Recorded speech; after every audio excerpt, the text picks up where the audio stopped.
चेन्नई नगर के सभी सम्माननीय नागरिक बंधुओं, माताओं, बहनों, मैं बहुत आभारी हूं आप सभी का और विशेष रूप से श्री शोभाकांत जी का, प्रदीप भाई का, निरंजन भाई का, मेघानी भाई, इन सब का बहुत आभारी हूं कि इन सब की प्रेरणा से मुझे आपके बीच में एक ऐसे विषय पर बात करने का मौका मिला जिन विषयों पर मैं पहले बात नहीं करता था। हमारी जो चिकित्सा और स्वास्थ्य का विषय है, इस पर बात करने की प्रेरणा मुझे पिछले 3-4 साल पहले हुई, जब मैंने भारत सरकार को एक पत्र लिखा था। मैंने भारत देश की सरकार के स्वास्थ्य मंत्री को एक पत्र लिखा था, ये जानने के लिए कि हमारे देश के लोगों की स्वास्थ्य की स्थिति क्या है। हमारे देश की सरकार हर 10-10 साल में एक जनसंख्या की गणना कराती है, जिसको सेंसस कहते हैं हमारे देश में।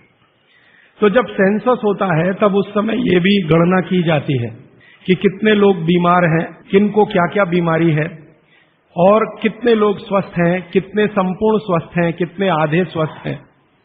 तो मैंने आज से लगभग 4 साल पहले एक पत्र लिखा था स्वास्थ्य मंत्री को और उसमें एक ही प्रश्न पूछा था कि भारत के लोगों की स्वास्थ्य की स्थिति क्या है। तो हमारे देश के मंत्री महोदय के सचिव ने, सेक्रेटरी ने उत्तर दिया कि देश के लोगों की स्वास्थ्य की जो स्थिति है उसके लिए हम आपको पूरा डाटा भेज रहे हैं, आप उसका अध्ययन करके खुद अंदाजा लगा लीजिए। तो सरकार ने जो मुझको डाटा भेजा वो 1-2 पन्ने का नहीं था, वो काफी 600-700 पन्ने का मोटा सा एक पुलिंदा था। उसमें जो सेंसस की रिपोर्ट थी वो पूरी उन्होंने लिखी थी। वो पढ़कर मुझे बहुत परेशानी हो गई। परेशानी क्या हो गई कि उसमें उन्होंने बताया कि लगभग 112 करोड़ लोग इस देश में रहते हैं और 112 करोड़ लोगों में स्वस्थ लोगों की संख्या गिनती की 25 से 30 करोड़ है। बस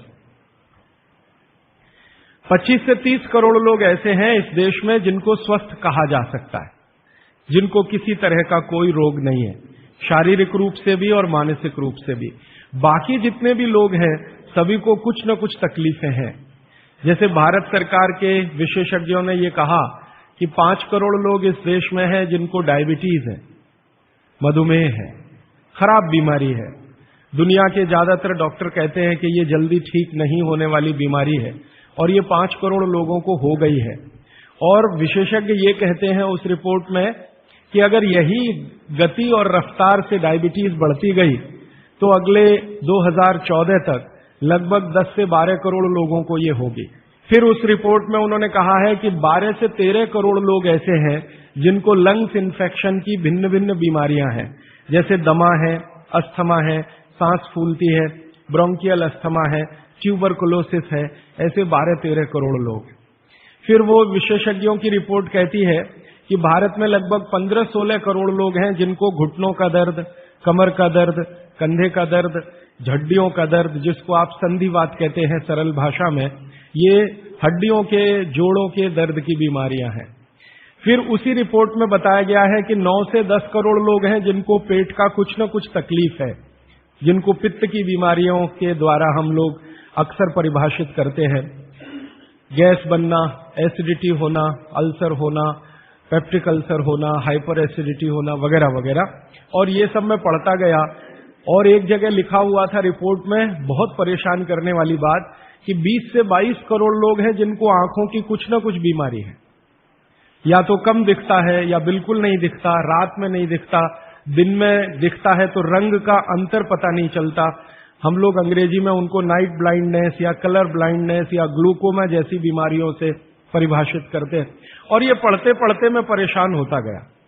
अंत में रिपोर्ट के आखिरी हिस्से में सरकार की तरफ से ये बताया गया था कि ये सब बीमारियां तो हैं और सरकार इनके लिए क्या क्या प्रयास कर रही है।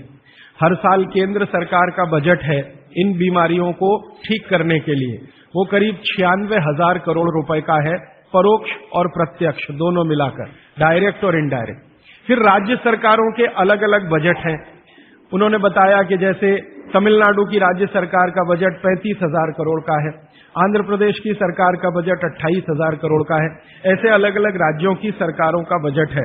केंद्र सरकार का बजट और राज्य सरकार का बजट दोनों मिलाकर औसत मैंने निकाला तो लगभग 1-1.25 लाख करोड़ रुपए का खर्चा है सरकार की तरफ से। फिर ये पूरी रिपोर्ट पढ़ने के बाद और एक हिस्सा है रिपोर्ट का कि भारत की सरकार कहती है कि विभिन्न बीमारियों का इलाज करने के लिए इस देश में जो डॉक्टरों की संख्या है, जो रजिस्टर्ड है, वो 23 लाख है।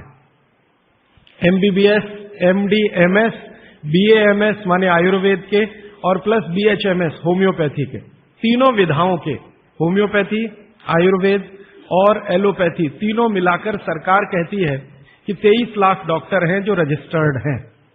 अब 23 लाख डॉक्टर और लगभग 70 से 75 करोड़ मरीज या बल्कि 80 करोड़ मरीज, तो मैंने हिसाब निकाला कि एक डॉक्टर कितने लोगों का इलाज कर सकता है।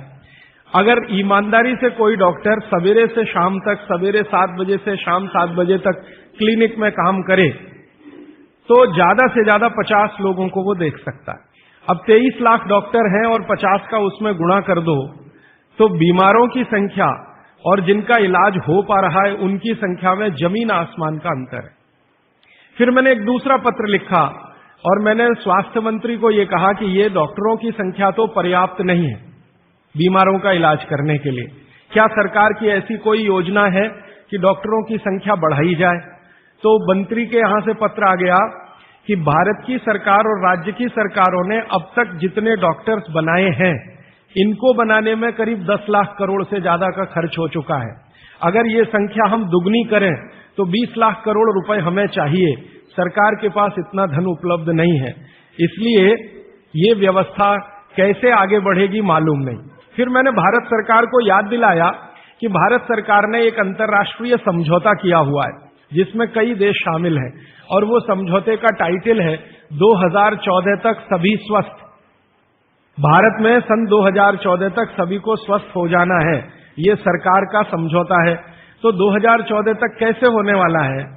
मुझे नहीं लगता कि कोई होने की संभावना है। और सरकार स्वीकार करती है कि जिस गति से सरकार काम कर रही है, अगर सभी हिंदुस्तानियों को स्वास्थ्य दिया जाए, चिकित्सा दी जाए, तो कम से कम 350 साल लगेंगे।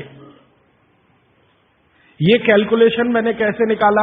हर साल जितने डॉक्टर इस देश में पढ़कर निकल रहे हैं, एलोपैथी, होम्योपैथी और आयुर्वेद के, और उसमें देश का जो ग्रोथ रेट है 10%, वो जोड़कर हर साल उनकी संख्या बढ़ती जाए तो 350 साल में सभी को चिकित्सा और स्वास्थ्य मिल जाएगा।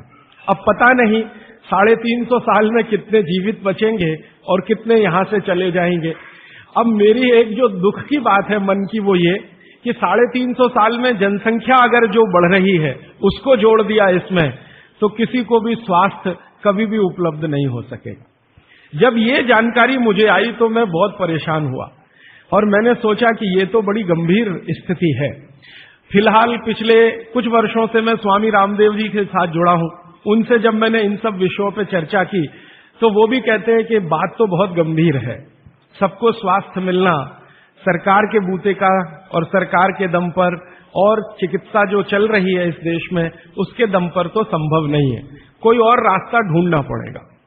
अब दूसरा रास्ता ढूंढने के लिए मैंने भारत देश के कई बड़े चिकित्सकों से बात करना शुरू किया, ऐसे वैद्यों से बात करना शुरू किया जो आयुर्वेद के बड़े पंडित माने जाते हैं इस देश में। विशेष रूप से एक वैद्य हैं हार्डीकर, पूना में रहते हैं और उनका भारत में बहुत बड़ा ऊंचा स्थान है। आजकल हिंदुस्तान के आयुर्वेद चिकित्सा के जो विशेषज्ञ हैं वो उनको आधुनिक चरक कहते हैं, इतनी ऊंची स्थिति है उनकी। हार्डीकर जी की उम्र उनकी लगभग 85 वर्ष हो चुकी है। मैंने हार्डीकर जी से कहा कि भारत की चिकित्सा की जो स्थिति है वो ये है, सरकार कहती है, आप क्या मानते हैं? तो उन्होंने कहा कि भारत में किसी को भी सरकार के भरोसे चिकित्सा कभी नहीं मिल सकती। अगर कोई व्यक्ति चाहे तो अपनी चिकित्सा स्वयं करे तभी रास्ता खुलेगा और कोई रास्ता नहीं। हार्डीकर जी ने एक दिन मुझे कहा कि तुम जानते हो 200 साल पहले हिंदुस्तान में लोग बीमार नहीं थे इतने। तो मैंने कहा आप कैसे कहते हैं? उन्होंने कहा स्टेटिस्टिक्स देख लो, आंकड़े देख लो।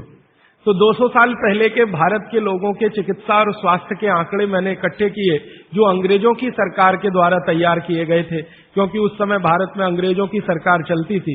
तो मुझे हैरानी हुई कि आज जितने बीमार हैं और उस समय जितने बीमार थे, आज जितनी जनसंख्या है और 200 साल पहले जितनी जनसंख्या है, वो सब बातों को ध्यान में रखते हुए मैं अगर आपको सरल भाषा में कहूं कि अगर आज 100% लोग बीमार हैं तो 200 साल पहले मुश्किल से 8 या 10% लोग ही बीमार थे।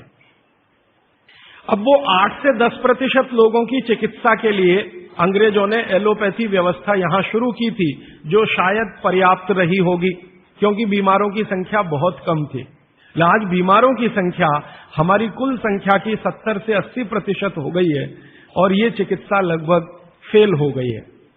पिछले 60 वर्षों में आजादी के बाद आप सब जानते हैं, सरकार भी मानती है इस बात को कि जितना विकास हुआ है एलोपैथी चिकित्सा का, जितने डॉक्टर बढ़े हैं, जितनी दवाएं बढ़ी हैं, जितने हॉस्पिटल्स बढ़े हैं, जितनी सुविधाएं बढ़ी हैं, उतनी बीमारियां कई गुना गति से बढ़ गई। अब न हॉस्पिटल पर्याप्त हैं न डॉक्टर पर्याप्त हैं। आप अक्सर आए दिन अखबारों में समाचार पढ़ते होंगे, टीवी पर देखते होंगे कि लोगों को बिना इलाज के मर जाना पड़ता है, बिना दवा के मर जाना पड़ता है, हॉस्पिटल के बाहर बेचारे पड़े रहते हैं और डॉक्टर कहते हैं कि उनके ऊपर काम का इतना बोझा है कि वो सभी पेशेंट को अटेंड नहीं कर सकते। ये दोनों तरफ की बातें समझने के बाद मुझे वैद्य हार्डीकर जी की बात समझ में आई कि सब लोग अपनी चिकित्सा करने लगे हैं तो रास्ता खुलता है सभी के स्वस्थ होने का। तो मैंने एक दिन हार्डीकर जी को पूछा कि क्या यह संभव है कि हर आदमी अपनी चिकित्सा खुद कर ले, तो डॉक्टर की क्या जरूरत है? तो उन्होंने कहा है कि डॉक्टर क्या करता है, डॉक्टर क्या करता है, आपसे कुछ बातें पूछेगा, आपको भूख लगती है कि नहीं, प्यास लगती है कि नहीं, नींद आती है कि नहीं, खाना अच्छा लग रहा है कि नहीं, वगैरह वगैरह, और ये सब आप उसको बताएंगे। ये सब बताने के बाद वो अपना कंक्लूजन आपको बताएगा कि आपको फलाना रोग हुआ है या आपको ऐसी तकलीफ हुई है। मतलब क्या है, डॉक्टर ने जो कुछ बताया आपके कहने पर, वो कोई भगवान तो नहीं है, ऐसा डॉक्टर तो कहीं नहीं है कि जो आप कुछ भी ना कहो और बता दे कि आपको ऐसा है। शायद 250-300 साल पहले रहे होंगे ऐसे कुछ चिकित्सक जो नाड़ी देखते ही बात करते थे कि आपने 10 दिन पहले ये खाया। हार्डीकर जी ने मुझे बताया कि ऐसे वैद्य रहे हैं इस देश में जो 1 मिनट आपकी नाड़ी पकड़ लें तो बता देंगे कि कल क्या खाया, 2 दिन पहले क्या खाया, 4 दिन पहले क्या खाया, 10 दिन पहले क्या खाया। अब ऐसे लोगों की कमी बहुत है इस देश में, संख्या भी कम है। तो हार्डीकर जी ने मुझे कहा कि आप जो बताते हैं डॉक्टर उस पर से अपना तय करता है, लेकिन उसमें भी वो पक्का नहीं होता। एलोपैथी चिकित्सा में तो सिद्धांत ही है trial and error, trial and error, trial and error, माने कोशिश करो और गलतियां करो, कोशिश करो और गलतियां करो, कोशिश करो, माने तीर चलाओ, लगे तो ठीक, नहीं तो तुक्का। ये बात हार्डीकर जी के मुंह से सुनी तो मुझे लगा कि वो आयुर्वेद चिकित्सक हैं, शायद इसलिए ऐसा बोलते होंगे। फिर मैंने ये बात कंफर्म करने के लिए एलोपैथी के कई बड़े डॉक्टरों से बात की, बहुत बड़े बड़े डॉक्टरों से बात की, दिल्ली में, मुंबई में। वो कहते हैं कि देखो बात तो सही है लेकिन हम इसको जाहिर में नहीं कह सकते, माने आप जैसे लोगों के सामने नहीं कह सकते कि हम सब ट्रायल एंड एरर पे काम करते हैं, हम सब तीर चलाते हैं, लग जाए तो ठीक है नहीं तो तुक्का है। माने आपका जो इलाज किया जाता है वो एक कुछ एजम्पशंस के आधार पर है, कंफर्म कुछ भी नहीं है उसमें। काम कर गया तो ठीक है, नहीं तो आप तो मर ही जाएंगे। डॉक्टर कहेगा मैंने तो बहुत कोशिश की, अब मैं क्या कर सकता हूं, और आप चुपचाप अपने पेशेंट की डेड बॉडी लेके वहां से चले आएंगे। मैं आपको एक बहुत गंभीर बात कहना चाहता हूं। हिंदुस्तान के एलोपैथी चिकित्सा के शीर्षस्थ डॉक्टर जो इस देश में हैं, उनकी एक संस्था है, वो संस्था की एक कॉन्फ्रेंस में मैं चला गया था गलती से। एक डॉक्टर मुझे पकड़ के ले गया था, मेरा जाने का तो कोई अधिकार नहीं था लेकिन डॉक्टर ले गया था। वो कहता था कि तुम सुनना बस बैठ के, हम बात क्या करते हैं, कुछ बोलना नहीं, कुछ कहना नहीं, रिएक्ट नहीं करना, बस सुनना, हम देखो क्या बातें करते हैं। तो उस कॉन्फ्रेंस में 3 दिन में बैठा रहा दिल्ली में। जो बातें होती हैं वो आपको सुना दी जाए तो आप किसी भी एलोपैथी चिकित्सक के पास नहीं जाएंगे। वो बिल्कुल इस तरह से बातें करते हैं जैसे कोई कसाई बकरे को काटने से पहले बात करता है। ऐसी स्थिति इस देश में आ गई है। फिर 3 दिन सुनने के बाद मैं परेशान हो गया, तो मैंने वो डॉक्टर से कहा मैं जाना चाहता हूं। उसने कहा अब तुम समझ गए हम लोग क्या हैं? तो मैंने कहा ये आपने मुझे समझाया क्यों? तो उन्होंने कहा तुम एक काम कर सकते हो जो हम नहीं कर सकते, कि ये बातें दूसरों को समझा दो। ऐसी स्थिति है। उसमें जो सबसे गंभीर बात हुई थी वो मैं आपको एक वाक्य में कहना चाहता हूं। वो ये कहते थे, सभी डॉक्टर एक दूसरे से सहमत होते हुए, कि 250 वर्षों में एलोपैथी चिकित्सा ने एक ही काम किया है, दर्द से लड़ने का, बस, इसके अलावा कुछ नहीं। 250 वर्षों में एलोपैथी चिकित्सा ने एक ही रिसर्च किया है, एक ही काम किया है, एक ही शोध किया है, वो दर्द से लड़ने का, इसके आगे कुछ नहीं है। और ये बात मैं बहुत घंटों घंटों सोचता रहा, तब जाकर मुझे मन में प्रेरणा हुई कि मुझे तो भारत के लोगों को कुछ और बताने की जरूरत है। तब मैंने हार्डीकर जी को पूछा कि अब मेरे समझ में आया, आप बताइए क्या करना चाहिए। तो उनका, देखो, आयुर्वेद एक ऐसी चिकित्सा पद्धति है जिसमें महान महान लोगों ने, चरक ऋषि, सुश्रुत ऋषि, बागभट्ट ऋषि, निघंटु ऋषि, पाराशर ऋषि, ये सब महान महान लोगों ने एक बात कॉमन कही है, और वो ये कही है कि जो व्यक्ति मरीज होता है वो सबसे अच्छा डॉक्टर हो सकता है। इसको आप गंभीरता से मनन करते रहिए। ये बात चरक ने भी कही है, सुश्रुत ने भी कही है, बागभट्ट ने कही है, निघंटु ने कही है, पाराशर ने कही है, कि जो रोगी होता है वो सबसे अच्छा डॉक्टर हो सकता है, क्योंकि उसको अपने दुख और तकलीफ का जितनी गहराई से महसूस हो सकता है वो किसी भी डॉक्टर को नहीं होता। जो अपने दुख तकलीफ को गहराई से महसूस कर सकता है वो चिकित्सा भी कर सकता है, बस उसको कुछ ज्ञान की जरूरत है। और कुछ ज्ञान, ज्यादा नहीं, थोड़ा सा ज्ञान अगर उसके जीवन में है तो वो कहते हैं कि वो हर तरह की बीमारी से लड़ सकता है और दूसरों को मदद कर सकता है। उनके इस वाक्य से मुझे बहुत प्रेरणा हुई कि जो रोगी है वो सबसे अच्छा चिकित्सक हो सकता है। और आयुर्वेद के जितने बड़े पंडित हैं वो भी मानते हैं इस बात को। वो ये कहते हैं कि आयुर्वेद का 85% हिस्सा, ये बात मैं आप सबको बहुत विनम्रता पूर्वक लेकिन गंभीरता से कह रहा हूं, इसको आप कभी भूलिएगा मत। आपके जीवन के स्वास्थ्य और चिकित्सा का 85% हिस्सा इतना सरल और आसान है कि आप स्वयं उसे कर सकते हैं। मात्र 15% हिस्सा ऐसा है जिसमें आपको किसी विशेषज्ञ की मदद की जरूरत पड़ सकती है। मात्र 15%। अगर परसेंटेज में बात किया जाए तो आप जानते हैं 33% पर आदमी पास हो जाता है, और उसके ऊपर सेकंड डिवीजन, थर्ड डिवीजन, और 60 पे तो फर्स्ट डिवीजन होती है, 75% पे तो डिस्टिंक्शन आ जाती है। मैं 85% की बात कर रहा हूं। 85%, 85% चिकित्सा और स्वास्थ्य का हिस्सा ऐसा है जो आप स्वयं अपने जीवन में कर सकते हैं बिना किसी विशेषज्ञ की मदद के। बस 15% हिस्सा है जिसमें किसी विशेषज्ञ की जरूरत है। और आपको मैं एक आगे की बात कहता हूं कि ये जो 15% हिस्सा है आपकी जिंदगी का जिसमें आपको विशेषज्ञ की जरूरत पड़ती है, ये हिस्से में सबसे कम बीमारियां हैं। सबसे कम बीमारियां, माने जहां आपको विशेषज्ञ की आवश्यकता पड़े आपके जीवन में, वो बीमारियों की संख्या सबसे कम है। और जहां विशेषज्ञ की जरूरत नहीं है आपको अपने जीवन में, वो बीमारियां सबसे ज्यादा है। इसका माने कि हम 85% तो डॉक्टर हो ही सकते हैं। कंक्लूजन इस बात का ये है। अब आप अगर 85% से और बेहतर डॉक्टर होना चाहते हैं तो बागवट ऋषि कहते हैं कि अपने शरीर को थोड़ा जान लीजिए, बस। और वो दूसरी महत्व की बात कहते हैं कि अपने भोजन को पहचान लीजिए। शरीर को जान लीजिए, भोजन को पहचान लीजिए, तो वो कहते हैं आप 100% डॉक्टर हो सकते हैं। शरीर को जान लीजिए मतलब थोड़ा फिजियोलॉजी, थोड़ा एनाटॉमी, आज की भाषा में मैं कहूं थोड़ा शरीर विज्ञान आपको मालूम हो। और ये बहुत आसान है आजकल, कोई मुश्किल काम नहीं है। भारत सरकार ने विभिन्न तरह की छोटी छोटी पुस्तकें छपा रखी हैं जो बच्चों को पढ़ाई जाती हैं। एनसीईआरटी के सिलेबस में अब तो ये आ गया है। वो किताबें बाजार में उपलब्ध हैं, आप खरीद लाइए और आपको थोड़ा फिजियोलॉजी तो समझ में आ ही जाएगा, थोड़ा बहुत एनाटॉमी समझ में आ जाएगा। शरीर के क्या क्या अंग है, अंगों के क्या क्या उपांग हैं, हृदय है तो कहाँ है, लीवर है तो कहाँ है, किडनी है तो कहाँ है, लीवर का किडनी से क्या संबंध है, किडनी का हृदय से क्या संबंध है, आपस के उनके इंटर रिलेशनशिप है।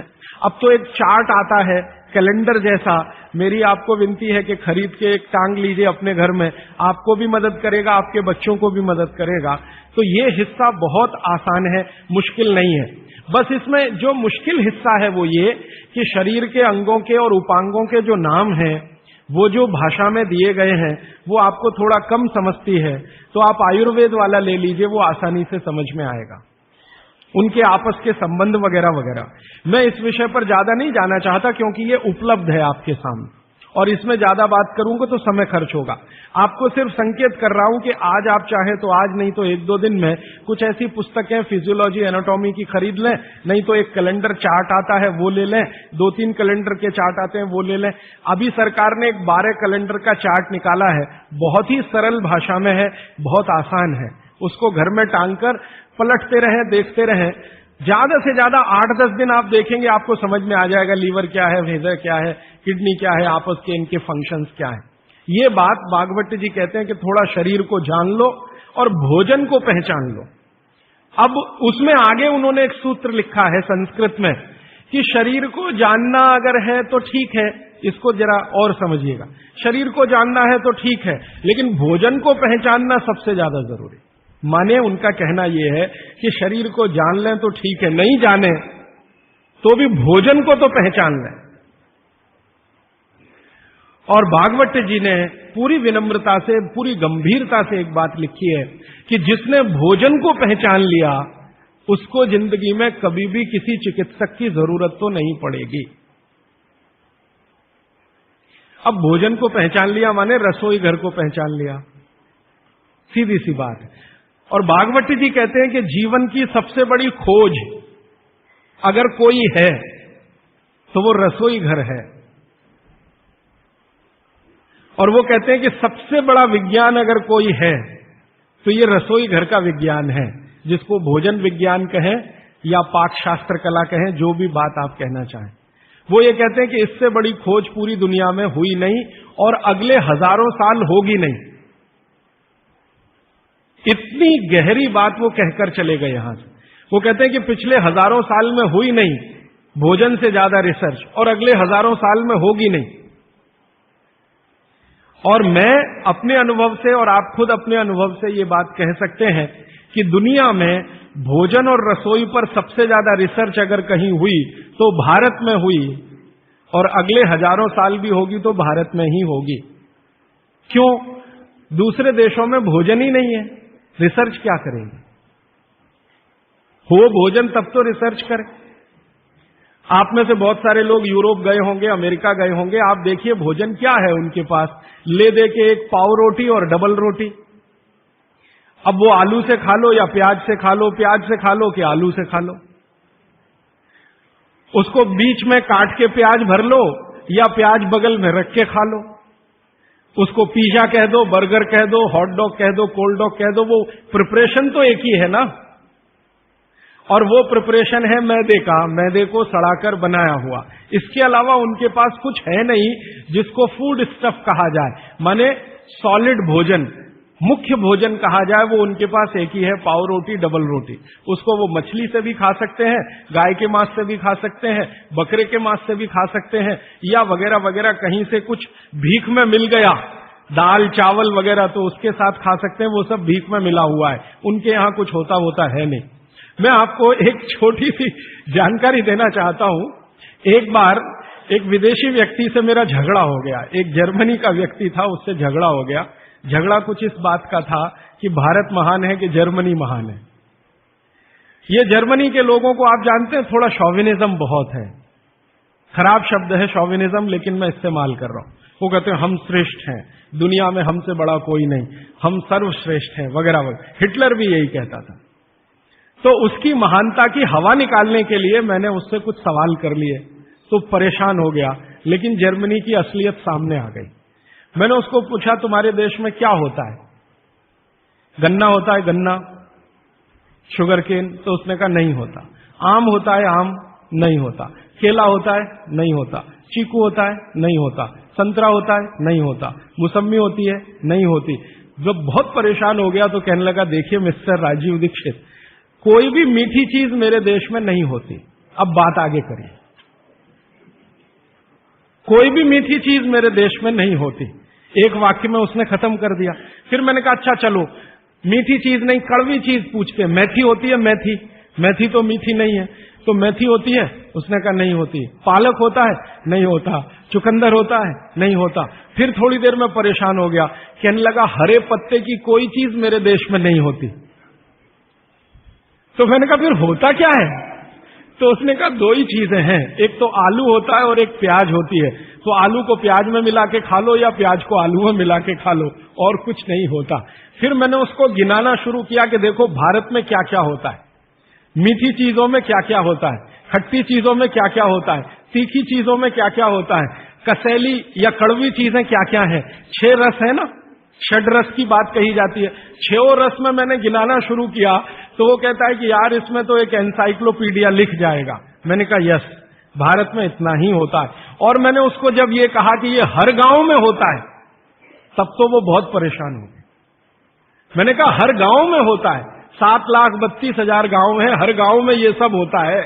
माने किसी गांव को दूसरे पर निर्भर रहने की जरूरत नहीं है, नमक को छोड़कर। तब उसने कहा कि सच में इंडिया इज ग्रेट। ये ग्रेटनेस है अपने देश की। हमको अगर ये समझ में आती है तो भागवत जी की बातें हमको बहुत अच्छे से समझ में आएंगी। मैं भागवत जी के बारे में 1-2 जानकारी और देकर विषय पर आना चाहता हूं, ये भूमिका के रूप में कह रहा हूं। भागवत जी भारत देश के उन महान ऋषियों में गिने जाते हैं जिन्होंने चरक से भी ज्यादा काम किया। ये बात को बहुत ध्यान से आप सुनिएगा, लेकिन मैं विनम्रतापूर्वक कह रहा हूं। अब तक हमने बार बार चरक का नाम सुना है, चरक चरक चरक। भागवत जी चरक के शिष्य थे और चरक ने जितने साल काम किया उससे 1.5 गुना ज्यादा काम भागवत जी का है। चरक जी के जाने के बाद चरक ने जो सूत्र लिखे हैं, जो उनकी खोज है, रिसर्च है, चरक संहिता जो पूरा का पूरा शास्त्र है, उसके एक एक सूत्र को प्रमाणित करने का काम भागवत जी ने किया। प्रमाणित करने का मतलब ऑब्जर्वेशन करना, फिर जैसा रिजल्ट है वैसा ही प्राप्त करना। जैसे चरक ऋषि ने कहा ये खाने से ये होता है, मान लो उन्होंने एक स्टेटमेंट कर दिया कि ये वस्तु खाने से ये होता है। भागवत जी ने उसको प्रमाणित करने में 25 साल लगा दिए, 20 साल लगा दिए, 30 साल लगा दिए, और जब तक देख नहीं लिया तब तक उसको लोगों को कहने लायक नहीं माना।